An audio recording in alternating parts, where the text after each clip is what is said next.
بسم الله الرحمن الرحيم الحمد لله رب العالمين الحمد لله نحمده ونستعينه ونستغفره ونعوذ بالله من شرور أنفسنا ومن سيئات أعمالنا من يهده الله فلا مضل له ومن يضلله فلا هادي له ونشهد أن لا إله إلا الله وحده لا شريك له ونشهد أن سيدنا حبيبنا محمدا عبده ورسوله أرسله بالحق بشيرا ونذيرا وداعيا إلى الله بإذنه وسراجا منيرا أما بعد قال الله تبارك وتعالى أعوذ بالله من الشيطان الرجيم قل اللهم مالك الملك تؤتي الملك من تشاء وتنزع الملك ممن تشاء وتعز من تشاء وتذل من تشاء بيدك الخير إنك على كل شيء قدير.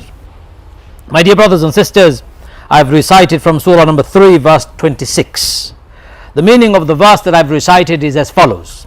Allah Azza wa Jal says, He tells us to say, Qul, say, O Allah, Lord of all power, you grant power unto whom you will, and you take away power from whom you will, and you give honor to whom you will, and you take away honor from whom you will. In your hand lies all that is good. Verily, you have power over all things. My brothers and sisters, the reason why I chose to talk from this verse today, because some of you have asked me to talk about what's happening in Pakistan, especially in the light of the arrest of Imran Khan and many other countries. And I've been away for the last few weeks because I've been busy, alhamdulillah, raising money for this masjid in various masajid. Alhamdulillah, people have been very generous. So today that I'm here, I thought I will address this topic. I know there are young people, especially those who are not at school during holidays. I make sure that you understand what I'm saying, and I'll make it relevant to you.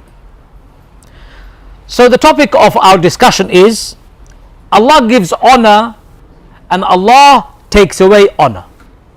Allah gives power and Allah takes away power from anyone He wants. All power lies in Allah's hand. This is our belief. This is what we believe in.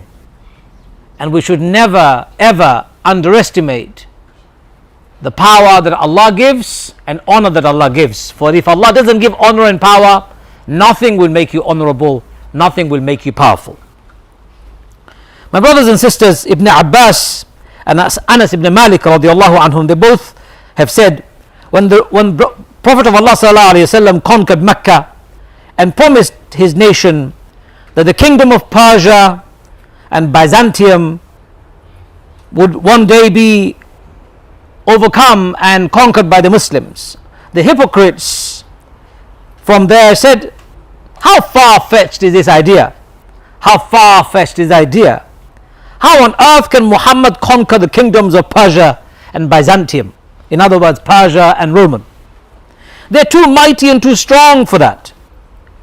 Are Mecca and Medina not enough for Muhammad? That he now wishes the kingdoms of Persia and Romans. And so Allah revealed the following verse that I recited. قُلِ اللَّهُمَّ مَالِكَ الْمُلْكِ تُؤْتِي الْمُلْكَ مَنْ تَشَاءُ وَتَنْزِعُ الْمُلْكَ مِمَّنْ تَشَاءُ وَتُعِزُّ مَنْ تَشَاءُ وَتُذِلُّ مَنْ تَشَاءُ بِيَدِكَ الْخَيْرُ إِنَّكَ عَلَى كُلِّ شَيْءٍ قَدِيرٌ. Allah was telling not just the Muslims, but those who were questioning, the hypocrites, the disbelievers. Yes, you can mock Prophet Muhammad all you like. You can say what you like. But what Muhammad sallallahu alaihi wasallam is saying will come true. Allah will make it happen. Rasul sallallahu alaihi wasallam made a prediction based on the knowledge Allah gave him.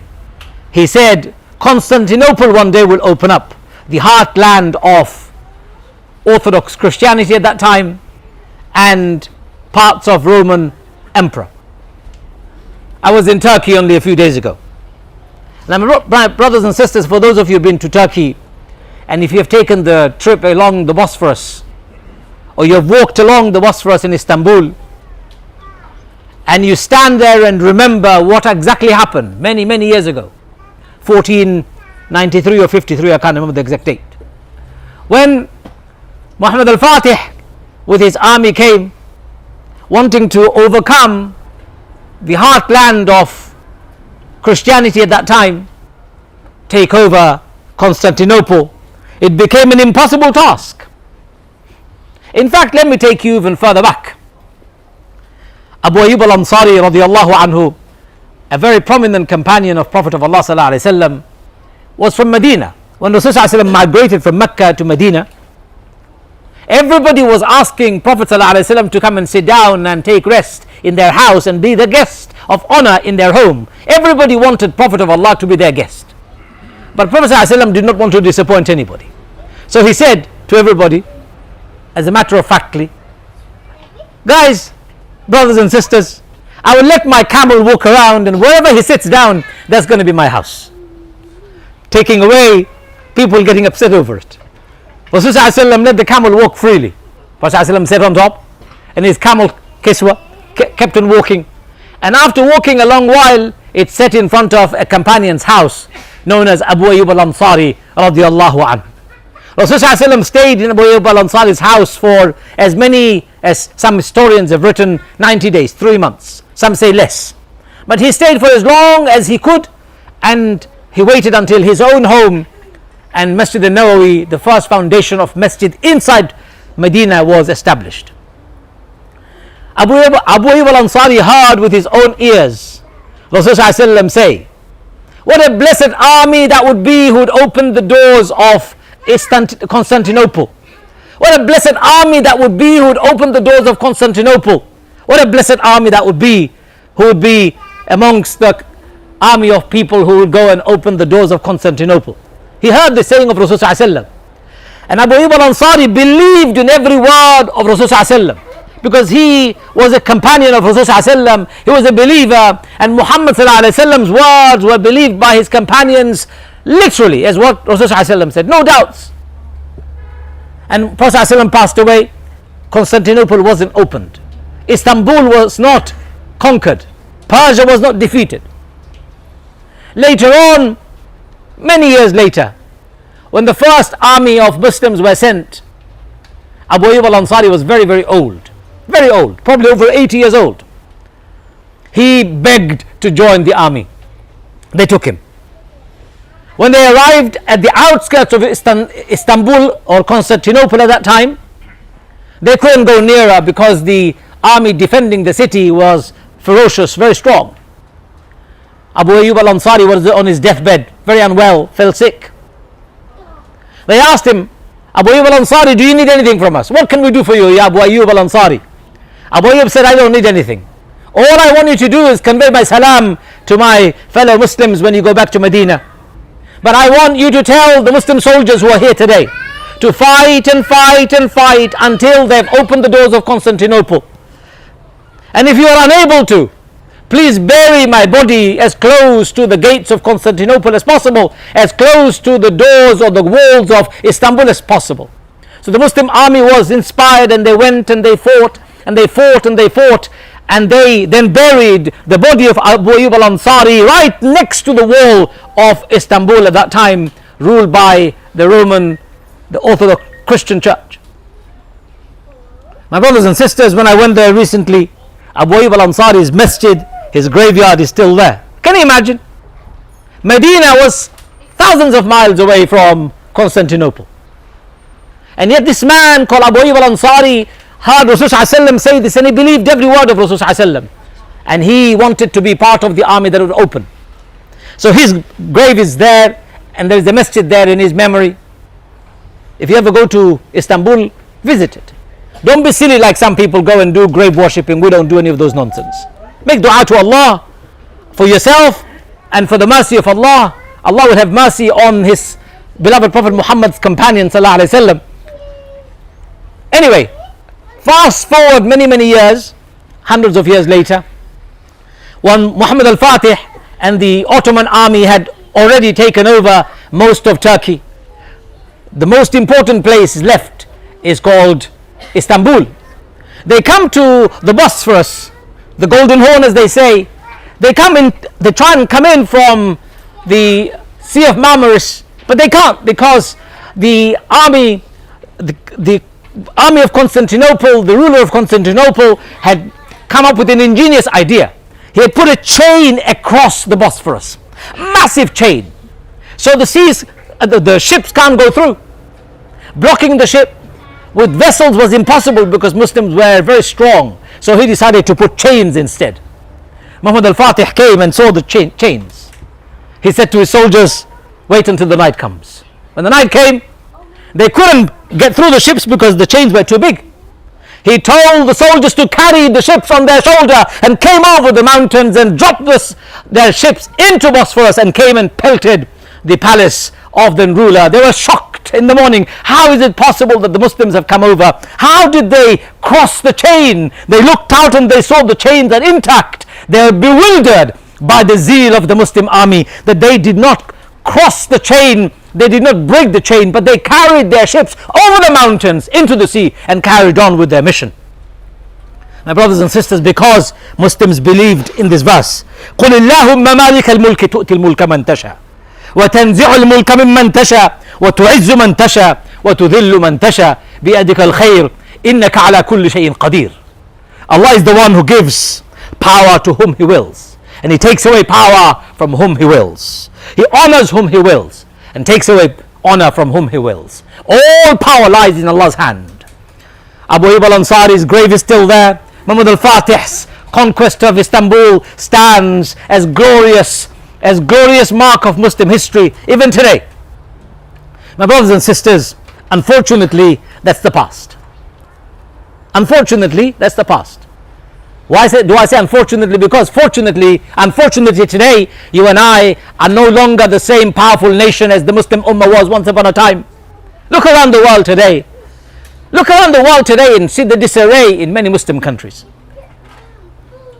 Recently, and I say this to you with a great deal of sensitivity. For those of you who have different political persuasions, I'm not supporting any of them. I'm not Pakistani myself. I have no votes in Pakistan. I have no vested interest in Pakistan. I don't have any relatives in Pakistan. I have no land or properties in Pakistan. But why am I going to talk about Pakistan today? It's because we have seen what's happened with Imran Khan recently. Locking him up in prison with fictitious charges. 180 charges against a man. 180 charges, ridiculous idea. Do you think people in the world are stupid? Do you think we're fools that we don't see right through the corruption of the establishment and the government, the generals who have been puppet masters of Pakistan for so long? They can't risk, they cannot ever sacrifice the greed and the hunger and the thirst that they have for power, absolute power. What happens in Pakistan, we will see as it develops. My brothers and sisters, Sayyidina Yusuf ﷺ was thrown in the prison too. He was thrown in the prison too by his enemies. The same enemies tried to malign him, give him bad names, show to the whole world how Yusuf is a bad man. But Yusuf stayed in the prison until he was exonerated, cleared of all bad names. Not only was he exonerated, the evil was destroyed, and he became the Minister of Finance of Egypt, ruling Egypt. Allah turned Yusuf ﷺ from being a prisoner to the Prime Minister, the ruler of Egypt. Imran Khan and many others like Rachid Ghannouchi, we know in Tunisia, is been jailed. He was the leader of the parliament, elected by the people, being imprisoned by one dictator who came to power through ballot paper and then sided with the military, cancelled the election, cancelled the parliament, and became absolute ruler. The dictator of Egypt, as you see, having 100,000 people rotting in jail today because they're opposition people. My brothers and sisters, I have no vested interest in Tunisia. I have no vested interest in Egypt. I have no vested interest in Sudan. Why am I speaking about it? Because these rulers, these generals, these dictators, they think Allah has given them power and they can do what they like. Wallahi, there will come a time when there will be not even a rat's hole for them to hide. Let me write it down for you. They will not even find a rat's hole to hide, these dictators and despots. When they will fall like Pharaoh did. Allah will bury them on this earth, drown them in the seas, destroy them from the face of this earth one day. And if they escape, there is something called Day of Judgment, thrown in the fire with head first, never having the right to escape the punishment for oppression, injustice, and awful things that they've done against people. I want you to believe this because Allah wants you to understand. قُلِ اللَّهُمَّ مَالِكَ الْمُلْكِ تُؤْتِي الْمُلْكَ مَنْ تَشَاءُ وَتَنْزِعُ الْمُلْكَ مِمَّنْ تَشَاءُ وَتُعِزُّ مَنْ تَشَاءُ وَتُذِلُّ مَنْ تَشَاءُ بِيَدِكَ الْخَيْرُ إِنَّكَ عَلَى كُلِّ شَيْءٍ قَدِيرٌ. Young people and old people, everybody in our congregation today, have absolute faith. Allah will honor people when people deserve the honor. Allah will give power to people when people deserve power. If people don't get moved by their dictators and despots, if people don't come out onto the streets in their millions to overthrow these dictators and despots, no changes will happen. No change will happen. Oh brother, don't cause fitna. If they come out, there'll be greater fitna. Well, this is called the words of cowards. If Rasulullah did not shake the boat amongst the Arabs, would you and I have the message today? If the Prophet of Allah, Yusuf alayhi was not thrown in the prison, do you think you and I would have this message today? If Ibrahim alayhi was not thrown in the fire while he was alive and questioning his father's worship of deities and worship of idols, would we have this message today? For those people who say, don't cause fitna, don't talk about rulers, don't talk about politics, you have been duped by shaitan. You've been duped by the words of these rulers and these despots. They don't want you to talk about it. They don't want you to be involved because they want to have their cake and they want to eat it. They want to have power and they want to control the world. Wallahi, it's our fault that you and I don't do enough.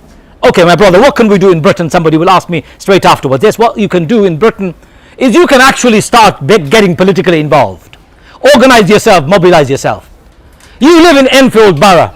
Let me ask you a question. Who is your local councillor? And how many Muslim councillors do you have in the local council? And have you ever questioned the local councillor about the interest of the Muslim community in Enfield? Have you taken any interest in questioning them, bringing them to your places of worship, your local MP, and asking them, what interest do you have for the Muslims? What are you going to deliver for me? We are Muslims in this country. What are you going to deliver for me? Oh brother, I'm busy, I've got business, I've got family, I've got kids, I don't want to do anything. Yes, then you deserve to be where you are. You deserve to be downtrodden, walked all over. You deserve your schools to teach your children rotten syllabus. Syllabus destroys the fabric of Muslim society and families. You deserve the immorality that you see around you. If you don't rise to change, nothing will change. Do you understand? You know, it bothers me every day. When I knock on the council of Enfield and I see Muslim names and I go and knock on their doors to see what kind of councillors they are, maybe 2 or 3 have some interest in Islam. Most of them in name Muslim. In fact, if they could do everything possible against Muslims, they would do it tomorrow. And yet we have 30,000 Muslims living in Enfield. More than 30,000 Muslims. Enough to vote for an MP of your choice. Enough for you to have an MP of your choice. But other communities are more organized because they believe by organizing themselves, by making a change at their local level, they'll bring about a better and greater change. The reason why I share with you the story of Yusuf alayhi salam, the story of Muhammad al-Fatih, the story of Abu Ayyub al-Ansari radiallahu anhu, the story of our beloved Prophet Muhammad sallallahu alayhi wasallam, is to inspire you to get involved. Allah will not deliver you honor and power in a parcel saying, my servants, here, it's all yours. No, Allah wants you to go and sacrifice. He made his prophet sacrifice, be driven out of his home in Mecca, live in Medina in exile, be attacked by the disbelievers, be attacked verbally, be attacked physically. He had to fight battles after battles, lose his teeth in Battle of Uhud, get his head cut open in Battle of Uhud, lose his beloved uncle Hamza in Battle of Uhud, 80 of his companions decimated in Battle of Uhud. Sumayya radiallahu anha, the first shaheed of Islam, a lady, was killed because of her message. Do you think you and I will be okay just saying La ilaha illallah Muhammadur Rasulullah? I don't need to do anything, I'm okay, my brother, I pray 5 times a day. Yes, please continue praying 5 times a day, don't stop. Manifestation of prayer is that you get involved in social change. Manifestation of prayer is that you get involved in bringing about a change locally and globally. You know, my brothers and sisters, if we had 50 Muslim MPs, mark my words, if we had 50 Muslim MPs in the British Parliament, and if all 50 of them were united on Muslim issues globally, and made a parliamentary motion about Pakistan, Pakistani generals would be shaking like a leaf. If the Muslim MPs in the parliament stood up and said, what's going on in Sudan, the Sudanese general would be shaking there like a leaf.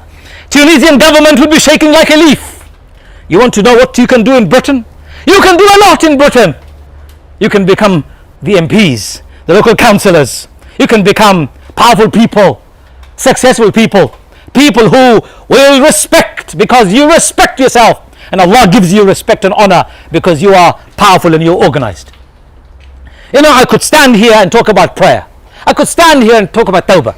I do, of course. But today I've chosen to talk about something close to my heart, called power and honor. Because I see the Muslim Ummah around the world disempowered and dishonored. And I wonder why. Do you know why? We have chosen to be in that state. Inna Allah la yughayyiru ma biqawmin hatta yughayyiru ma bi anfusihim. Allah will not change the condition of those people who don't change what is within them first. So our condition we must change first. We must get organized. We must be together and united. Stop fighting and bickering over small issues. Unite over bigger issues. The world is in fire today, literally and politically. Economic disparity you can see around the world, and Muslims are bickering over, subhanallah, small fiqh issues. Muslims are bickering over small matters of disagreements. My brothers and sisters, I invite you to reflect on this verse. قل اللهم مالك الملك تؤتي الملك من تشاء وتنزع الملك ممن تشاء وتعز من تشاء وتذل من تشاء بيدك الخير إنك على كل شيء قدير. This verse was revealed at the back of Rasulullah telling that Istanbul will open one day, Constantinople will open one day. In other words, Rasulullah was saying the biggest empire, the superpower of that time will fall, and will fall because of Islam. That's the message of Islam. Clarity, because it's not ambiguous. Powerful, because it's not shy. United, because the message is very clear. That's Islam. Don't be embarrassed about it. Don't shy away from it. Have confidence in your faith and stick to it. For one day, inshallah, if you work hard, if you do your job, Allah will do His. Allah's promises, He will make it happen if you do your job. Our job is a long one. My brothers and sisters, I pray to Allah, He accepts our dua, that we become the best of people. He enables us to organize ourselves and become engaged in all sorts of good activities in order to bring about a change in this world. And in order to make our destiny a better destiny and our future a better future. وآخر الدعوانا أن الحمد لله رب العالمين.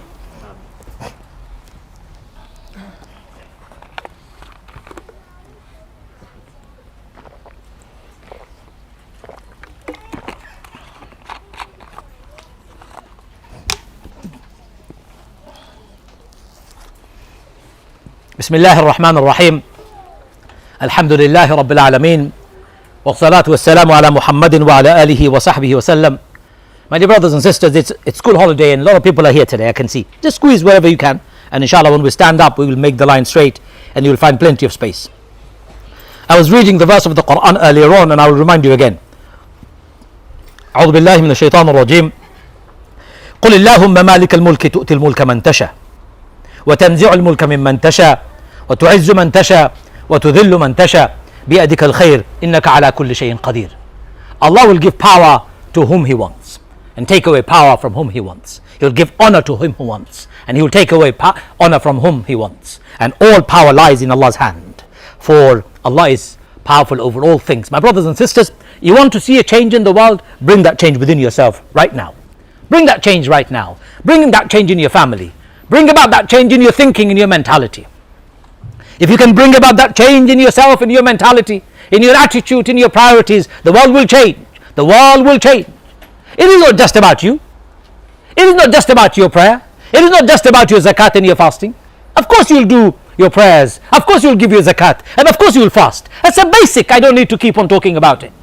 What I need to keep on reminding you is your duty to the whole world. Your duty to the ummah. Your duty to people. A scholar once wrote, I remember reading, that if you are seeking Jannah by prostration and qiyam, think again. If you are depriving your fellow human beings of their rights, you will have no Jannah. And I thought that was a very powerful statement. You stand in qiyam and sujood and ruku', and seek Jannah, and you deprive fellow human beings of their rights, you do nothing to change the world, forget your Jannah. Your Jannah was in the service of human beings. Of course you do your duties with Allah, that's the basic, but you do more because you want to get to Jannah. You want to get to Jannah, change what is within you first, and Allah will bring about that change within what you have around you. My brothers and sisters, I need to finish, and I will finish. I'd like to ask you all as parents, those of you who have children at home, please inculcate in the children this desire to be active in society. Don't make them passive like you've been passive. Maybe change that too. Get them active and involved in activities. Even if it means you come and cut the grass of the masjid, get them involved. Even if it means you come and clean up the masjid, get them involved. Clean up your street, get them involved. Get yourself involved. There are so many layers of involvement. You can be a school teacher, school governor. You can be volunteering in charities locally. You can become members to the local political parties. You can stand in the election to become a local councillor. You can stand to become an MP. You can organize yourselves in other activities which benefit community, benefit the world, benefit the ummah. Get involved. Without getting involved, you will have no power, you will have no honor. You will only live dishonorably and in a disempowered state. May Allah forgive us all. May Allah forgive us all for our miserable state and our miserable condition. Ya Arhamar Rahimin, Ya Akramul Akramin, forgive us, Ya Allah. Make us better people, Ya Allah. Instill in us the values of activism, Ya Allah. Make us a people who work hard to benefit the ummah, Ya Allah. Make us a people who get involved to change the world, Ya Allah. Ya Arhamar Rahimin, we ask you and we beg you to free the world from tyrants, Ya Allah. To free the world from dictators and despots, Ya Allah. To free the world from these illegal and illegitimate generals of the world, Ya Allah. Ya Arhamar Rahimin, free Pakistan from fitna, Ya Allah. Free Pakistan from fitna, Ya Allah. Free Pakistan from fitna, Ya Allah. Free Sudan from fitna, Ya Allah. Free Tunisia from fitna, Ya Allah. Free Al-Aqsa from occupation, Ya Rab. Free Aqsa from occupation, Ya Allah. Free Al-Aqsa from occupation, Ya Allah. Free Kashmir from occupation, Ya Allah. Ya Arhamar Rahimin, Ya Arhamar Rahimin. Free my brothers and sisters in Yemen, Ya Allah. Free them, Ya Allah. Free them, Ya Allah. And every part of the world that is in trouble, Ya Arhamar Rahimin. Enable those people so that they can free themselves, Ya Allah. Ya Arhamar Rahimin. Protect our children, Ya Allah. Protect our children, Ya Allah. Keep them in your deen, Ya Allah. Ya Arhamar Rahimin. Guide them, Ya Allah. ربنا تقبل منا إنك أنت السميع العليم وتب علينا يا مولانا إنك أنت التواب الرحيم. إن الله يأمر بالعدل والإحسان وإيتاء ذي القربى وينهى عن الفحشاء والمنكر والبغي يعظكم لعلكم تذكرون فاذكروني أذكركم واشكروا لي ولا تكفرون والله يعلم ما تصنعون. أقم الصلاة. If you could kindly stand up and make the line straight and leave no gaps, especially in this room, fill up the rows as closely as possible.